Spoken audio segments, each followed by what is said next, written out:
What's your business and then? Yeah, you said introduce business again. I'm not yet to get moving. The rest of the business. Yeah, who gets the business administration? My business is you can do it.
Group one. What is the definition of corporate aim?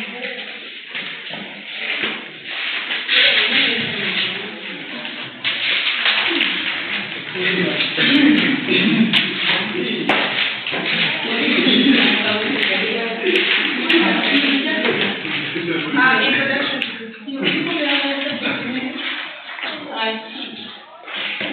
Group one, what is the meaning of corporate aim?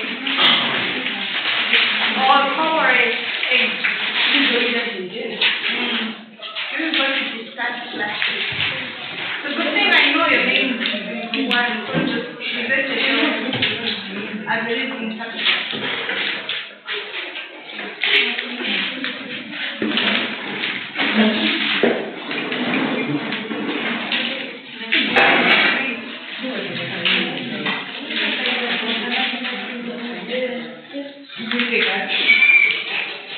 So this is a long chain.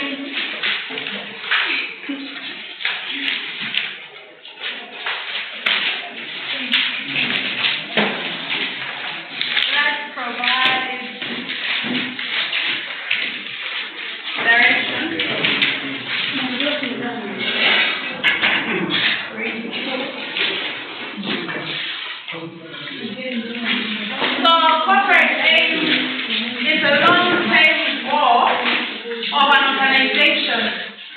provide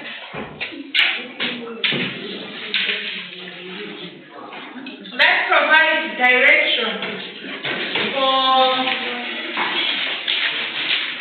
for the business.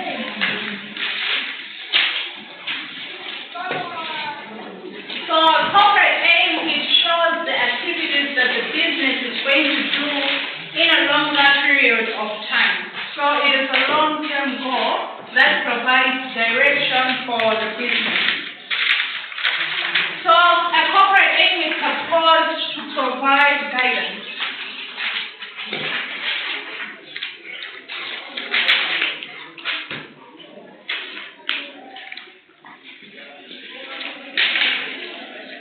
So it defines what a business is. So it guides that business in the right and proper direction.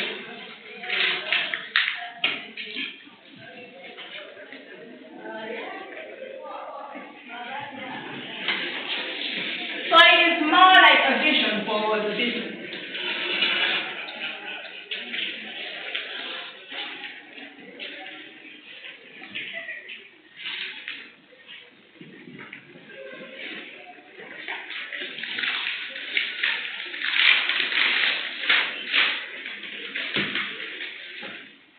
It guides the business in the right direction. That is a corporate aim.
So it is a short statement that is communicated publicly to all stakeholders.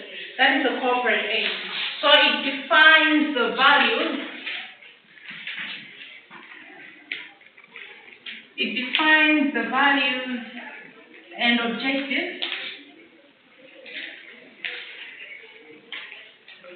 Objectives of the shareholders. So a corporate aim, it defines what the shareholders saw before they actually started the company. So it is a vision of the shareholders, and it is communicated publicly to all stakeholders. So stakeholders like the government,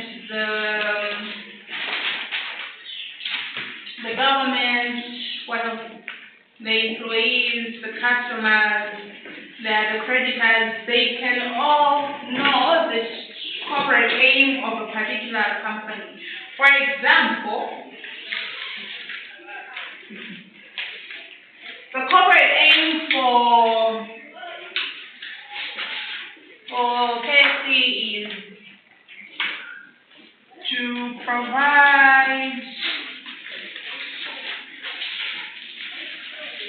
food in a quick,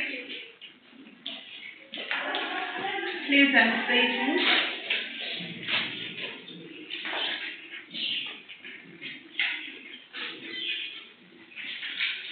That caters to cost-conscious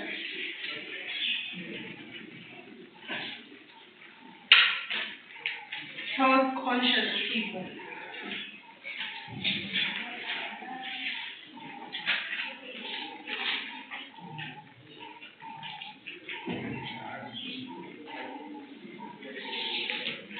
Do you think this statement actually represents KFC? To provide food in a quick, pleasant cost-conscious, health-conscious people. Do you think it describes KFC? Why not?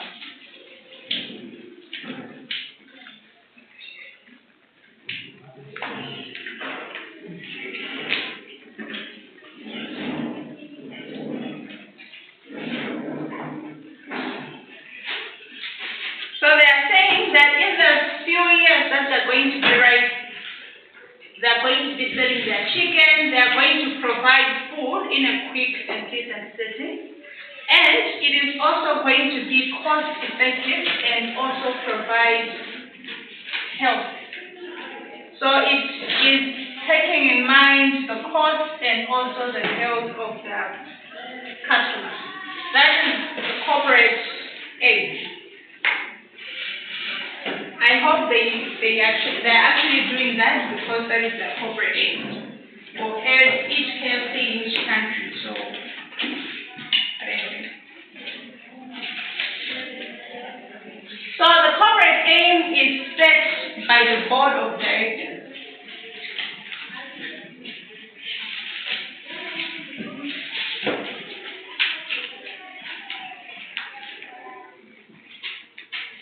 It is set by the board of the directors of the organization because it is the board of the directors who have a direct link to the shareholders.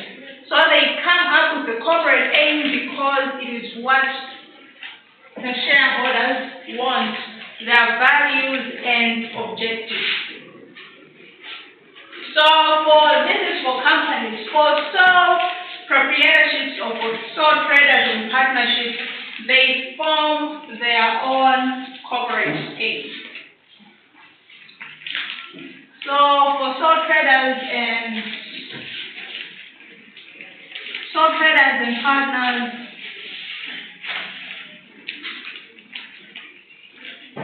form their own corporate aim.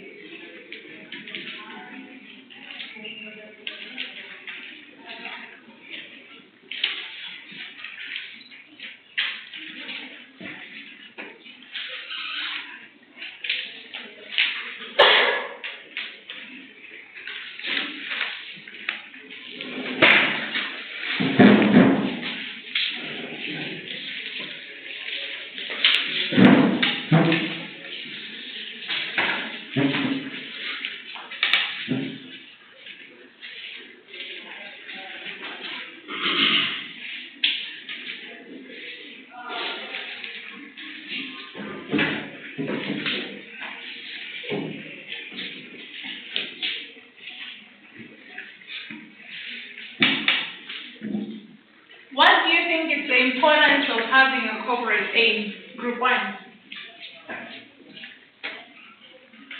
Let's start with Noah. You are in Group 1. What is the importance of having a corporate aim?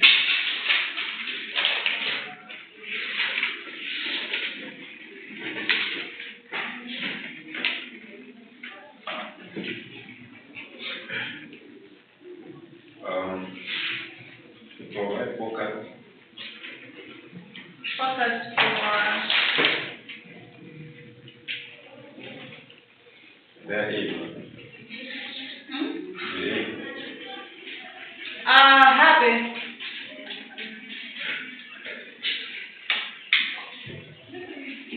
What is the importance of having a corporate aim?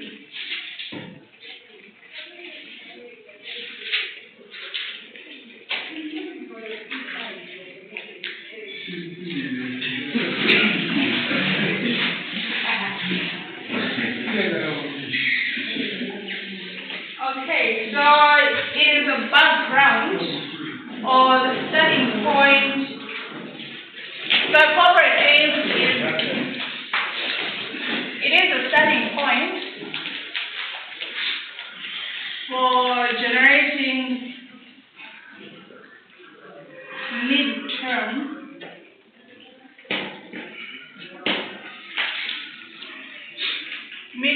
goals and objectives. So, corporate objectives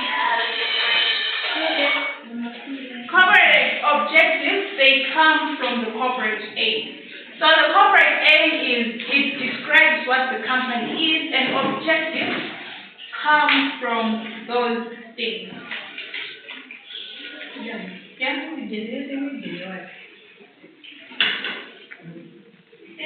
Generating, sorry. So generating. So the second importance of having a corporate aim is that it helps to develop a sense of direction for the whole business.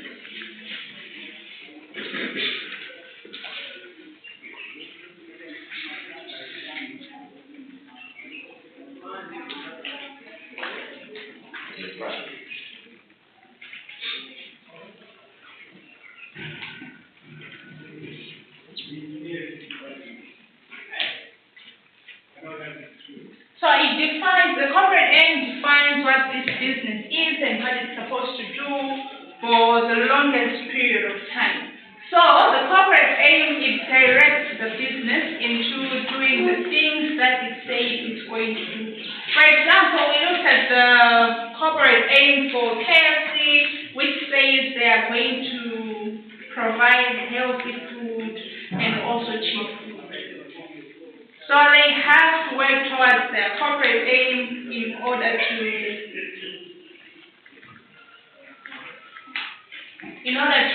define their own company. So it also helps managers to make an assessment later.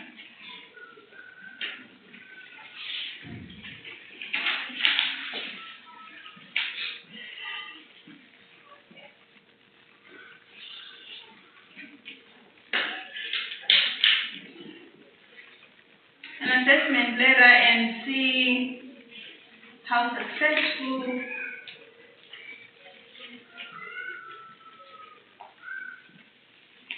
they are. So the corporate aim can be used to assess if the business is achieving its goals and objectives. So it can be used for assessment, and they see how the business is achieving its goals and objectives. Okay, so the last component of the corporate aim is that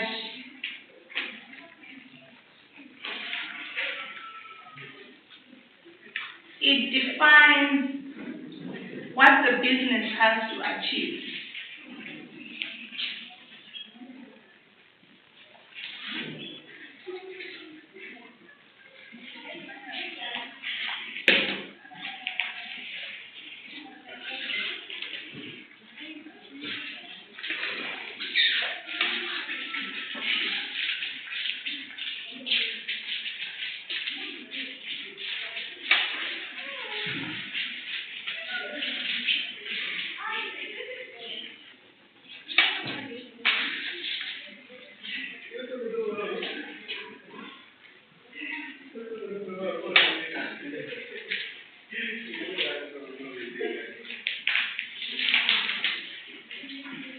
What are corporate objectives? Group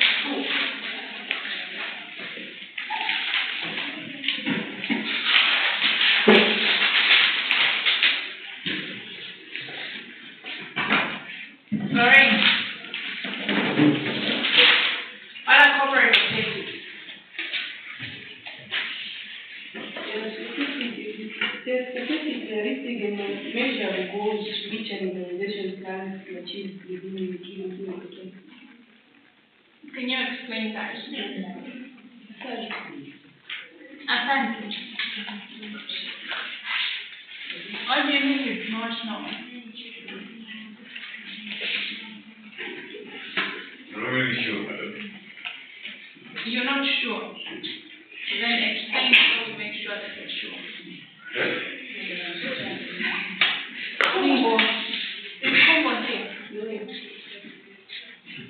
There is Prince. Explain corporate objectives.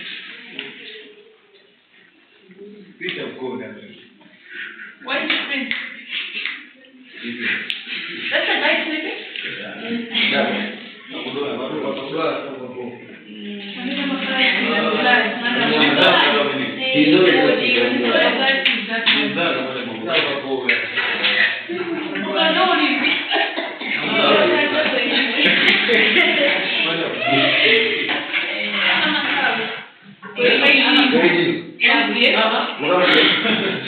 Okay, so corporate objectives. These are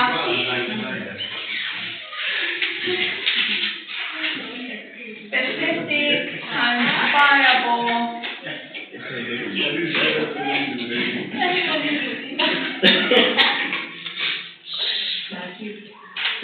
goals that an organization has.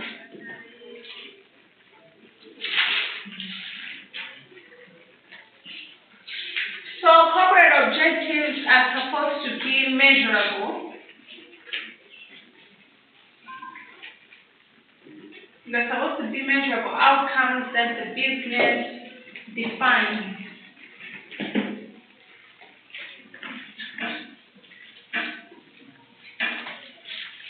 So they are measurable outcomes.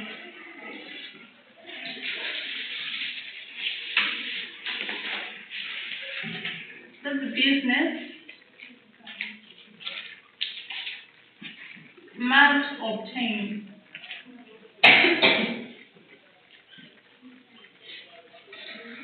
To achieve its goals.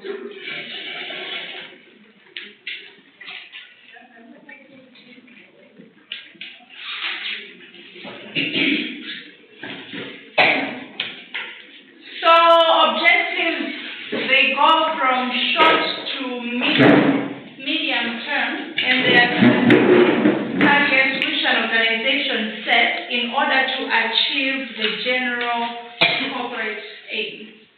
So there are short to medium goals or specific targets which an organization sets in order to achieve the corporate aim. So when I was explaining about the corporate aim, I said that it is a basis or a background, it is a starting point for generating midterm goals and objectives. So the objectives, these corporate objectives, they come from the corporate aim. So they are used to achieve the goals that the company has. So corporate aims are long-term and corporate objectives are from short to medium term. So these objectives must be consistent.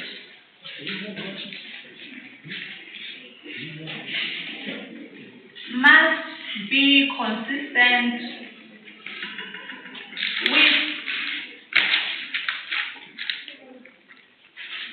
with corporate aims. So this means that corporate aims are constant. So it is the vision that the shareholders had when establishing the business, and the objectives can always change in order to go in line with the corporate aim.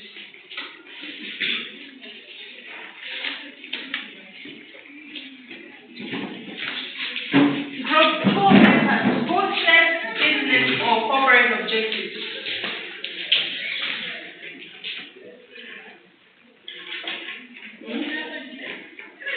Darren.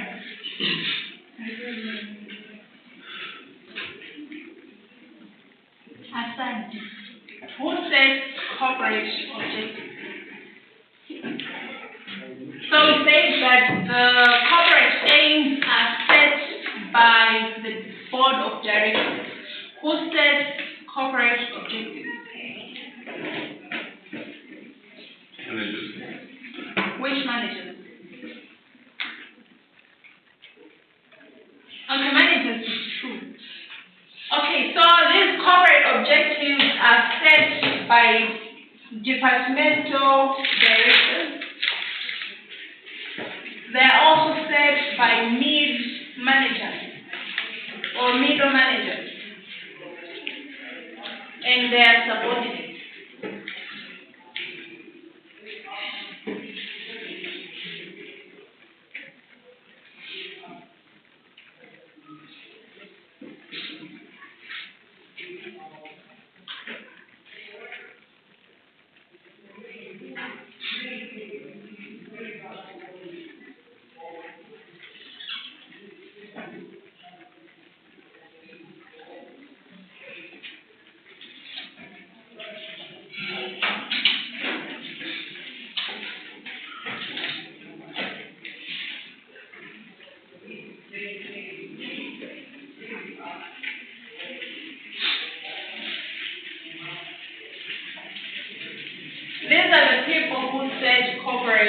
objectives.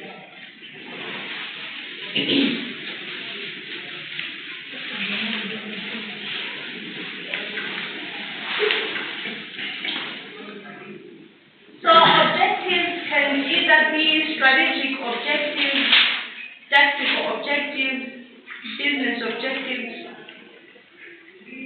They can either be strategic objectives, tactical objectives, and also business objectives. 3 types. So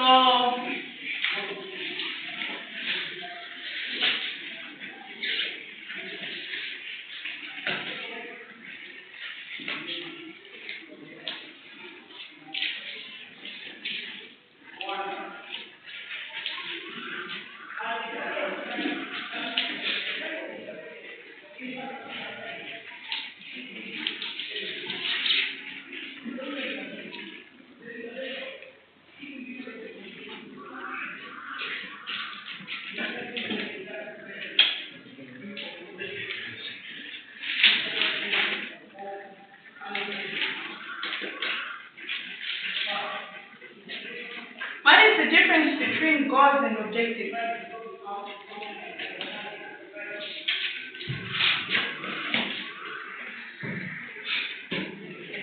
Okay. What is the difference between goals and objectives? Goals,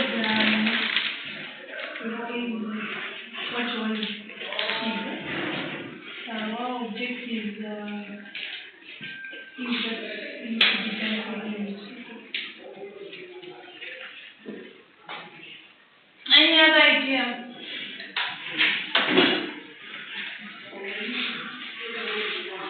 Happy. Chris is the one who's sick, right? Yes. So happy. Who's happy?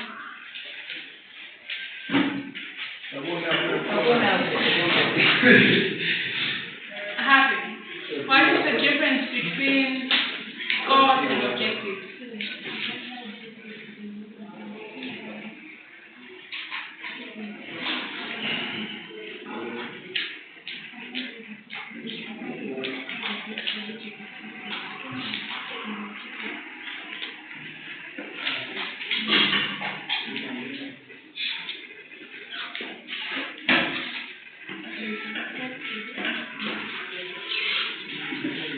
Someone is saying tactical, someone.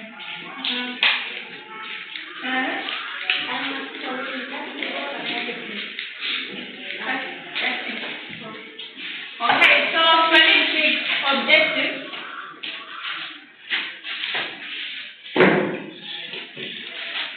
Is the first that we're going to look at.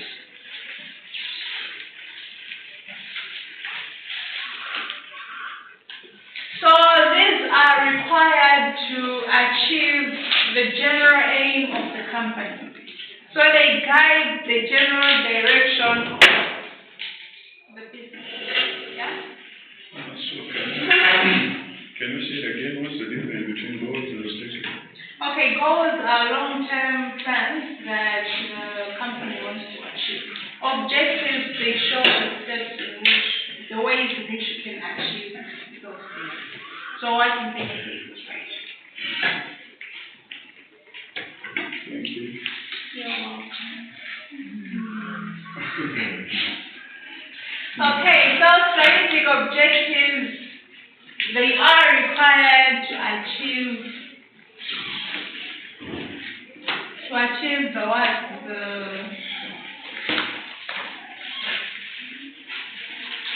Achieve the general aim. So they are required to achieve a corporate aim.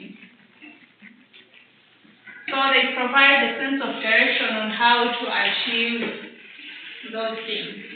So examples of strategic, in fact, let me ask you two members. What are the examples of strategic objectives?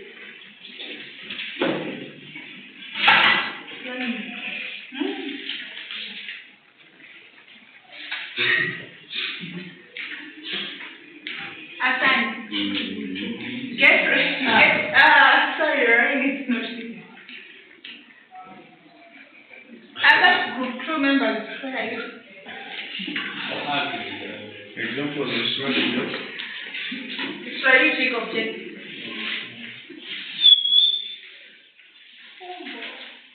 Is Combo here? No. Wait, that's how you responded? Combo. Give me an example.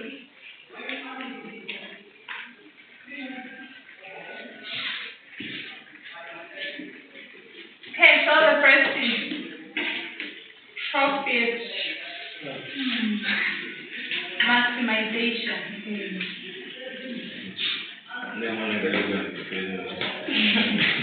You guys, profit. So you guys had group discussion. It wasn't just copy and paste from the internet. You were supposed to understand profit maximization, improving market share,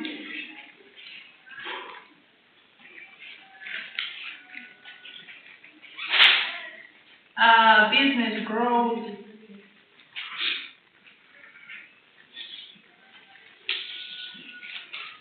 and there is also improving brand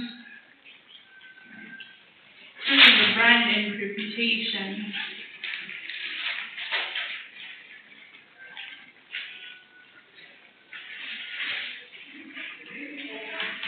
So these are short-term goals that the business wants to achieve.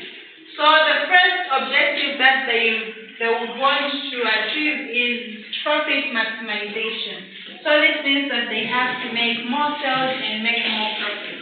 And then there is improving market share. It means they want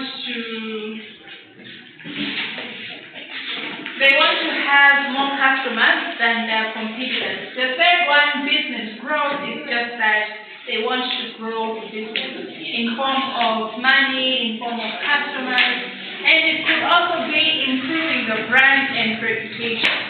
So those are examples of strategic objectives. So the next is tactical objectives.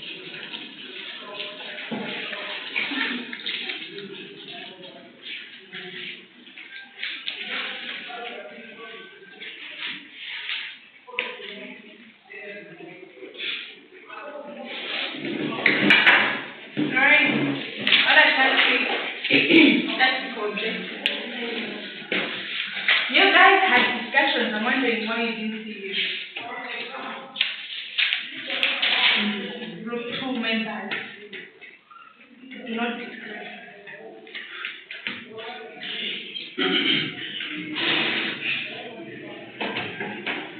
Okay, so these are short-term objectives that need to be achieved within 12 months.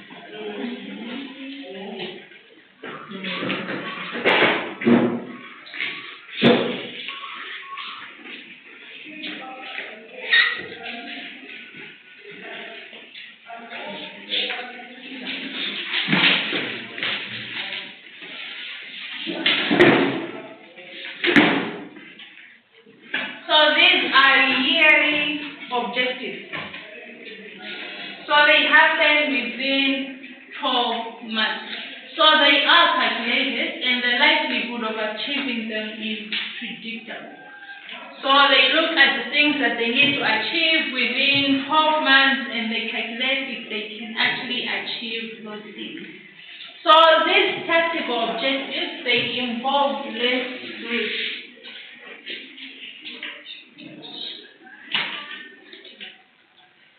So they involve less risk, meaning that there are not many risks involved in tactical objectives, and they also require less planning.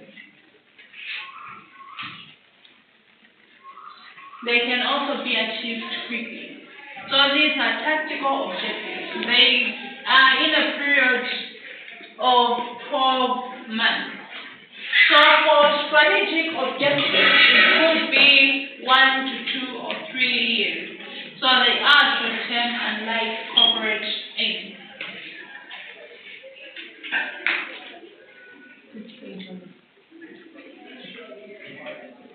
Which one?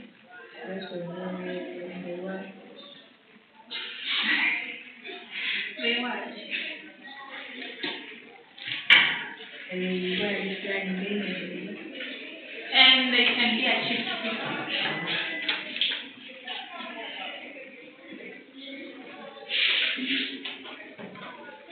Okay, so examples of tactical objectives include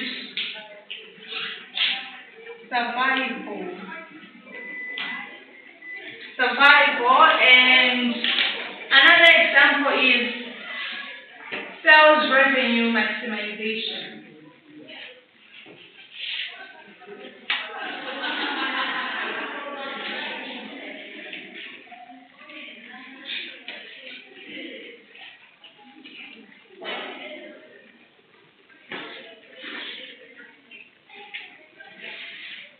Okay, so survival could be for a new business that has only been established. So they could have an objective of surviving for the next 12 months. So they have to survive in a year, and after that they can see how they are going to handle the business. But survival can also be an objective for a business that has new competitors entering the market. So these competitors could pose a threat to their business, and they have to survive within the next 12 months. So that is how survival is a tactical objective. And sales revenue maximization, this means that they want to make more sales and within their own short budget. So they want to make more sales and they want to spend less. So more profits but less capital.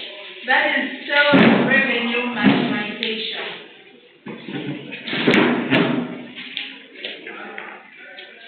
The third is business objective.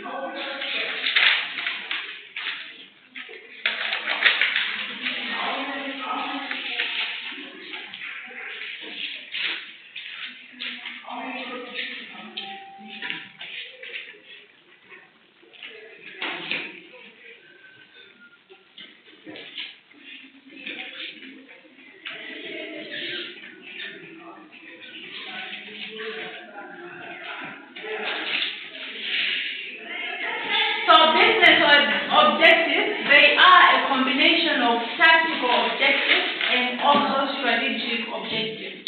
So they add all those two objectives together in order to operate in the market. So these objectives, these business objectives, they change from time to time. So, for example, survival could be a key objective when the company is threatened by a takeover in another company. So business objectives change, but they are a combination of tactical objectives and strategic objectives. Did that make sense? No. Okay.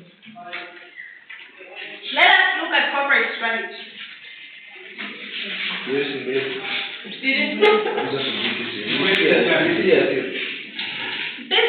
objectives. Tactical plus strategy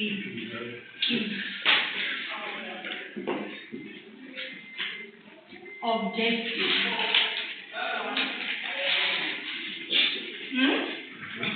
So they combine the things like survival, the growth, profit maximization, market share, improving brand reputation. So these business objectives, they can change over a period of time.